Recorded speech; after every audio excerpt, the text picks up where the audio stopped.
a girl cheating on you. That's not the worst thing that can happen to a guy. The worst thing that could happen to a guy is to be broke and die broke. But still, it's close, it's up there with the worst things that could happen to a guy. Is your girl cheating on you. Last time my girl cheated on me, I think I was 19 or 20. I think I was 19 because I was crying like a girl. I was crying. I was in Nottingham in school in England, and I called my sister, I remember, because my sister was in Nottingham as well. And I called her, I was like, I broke up with her. She said, why now? Why are you crying if you broke up with her? Oh, I miss her. Can you imagine you break up with someone and you're the one crying more than the person you broke up with? I don't know how if she was crying, but like when I broke up with her, that actual moment, she was crying a lot. But that was the day I knew that I would never hit a woman in my life. That was the day. Cause we had a whole argument that whole day. Cause that period, before you break up with someone, it becomes rocky, it becomes shaky. You will be arguing over small things. Cause there's a bigger thing you want to talk about, but you haven't spoken about it. I noticed that. Cause when I got with her, she was a virgin. She was 18, I was 19, which was really odd. She's an outgoing person, and she's very beautiful. In my opinion, she was the most beautiful African woman in Nottingham at the time. Do you get me?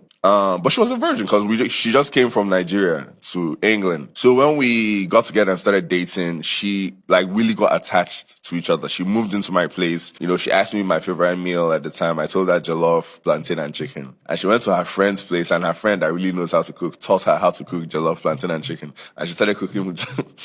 I'll come back from football practice and she would have cooked a whole pot of jollof, plantain and chicken. And the way she used to do the chicken would be like pieces inside the rice. So it's not like you eat rice and then you pick chicken and eat. As you're eating the rice, you're eating chicken. I know it's UK now, so chicken is cheap. So she used to put a lot of chicken. Shout out you, man. I really loved that girl back then. But then, I guess cause imagine eating jollof rice and chicken and plantain every day for the rest of your life or for a year. You want to try a goosey, you want to try a burger. So I was the jollof rice, plantain and chicken for her. Do you understand? Because she was a virgin before she met me. So I was literally the only one she had been with intimately her whole life up until that point. So now I kind of understand the attraction she might have had for one or two people that she was like, if Ray is like this, I wonder how this one is like.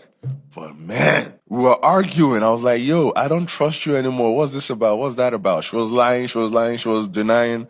And then we went to bed because we lived together. She lived in my apartment in Hanley House in Nottingham. Shout out Hanley House. Hanley House was so nice. Had a pool, had a gym.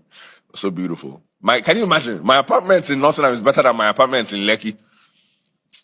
Of course, Shad. That one was so expensive. But anyways, so we are in bed sleeping and we were so young. All we did was knack.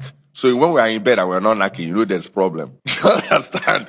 So we were in bed. She was on her side. I was on my side. That was when BlackBerry was raining. BB pin. Yeah, what's your pin? So she was on her BlackBerry under the duvet. I could see the lights on her phone shining through the duvet. So I was like, this girl, we just finished arguing. Are we making up or... So this one you're typing on your phone is more important than us. What's going on? So I pulled the duvet down and I took the phone from her. And the reason we were arguing at that time was that I was suspecting she was getting too friendly with one of my friends and his friend as well. And she was chatting with my friend on her BB. That broke my heart, man. And what she was saying, she was on some, oh my God, I feel unsafe. Hey, where are you? Come, hey! Hey! Obo Amobi. That's what Igbo people will say. It break my heart. Now breakfast at night. She gave me breakfast at night. When it was dinner time, she gave me breakfast. Hey! Yo, I just lost my mind, man. That was the day I knew I would never hit a woman. Cause if I would have hit her that day. I used to have a hotter temper back then. I couldn't hit her. I was so angry. I called my friend. He didn't even know what to say. He was like, I'm not crying now. I'm removing something from my eye. I'm not crying. I'm sorry. There's something I thought my eye. Anyways, I called my friend and he was acting like he was so guilty. So I was looking at her, I was like, how could you do this to me? Because I scrolled down their chats and I saw some things, right? I don't need to I don't need to say too much, but man, the only thing I did to her that day was that I was asking her to leave. It was around 10 p.m. I was asking her, just leave, just go, just leave, get out. Cause I couldn't be in the same space with her at that time. And she lived next door. So it's not like I was asking her to go across town. No, she literally lived the next building from my building with her sister. So she was quiet. She said she's not going. I literally just shook the mattress until she stood up and then she left. And I was heartbroken for months.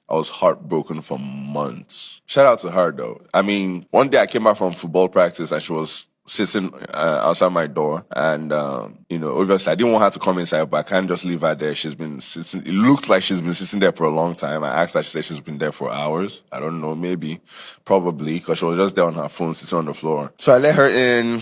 We talk. She's trying to get the relationship back on. I'm heartbroken, trying to get over heartbreak. So I said, let me go and shower. She said, no, don't shower. And I came back from Tesco. I went to play football. When I was done from football, I went to Tesco. Tesco is like their ShopRite, it's like their supermarket. So I bought soap for bathing, soap for washing, and I bought this thing for sink. There's this chemical that they use to clean sink, like dirt that's stuck to sink. I can't remember what it's called, but you pour it and you scrub it. It's like toxic, it helps remove bacteria. I entered bathroom to go and bath.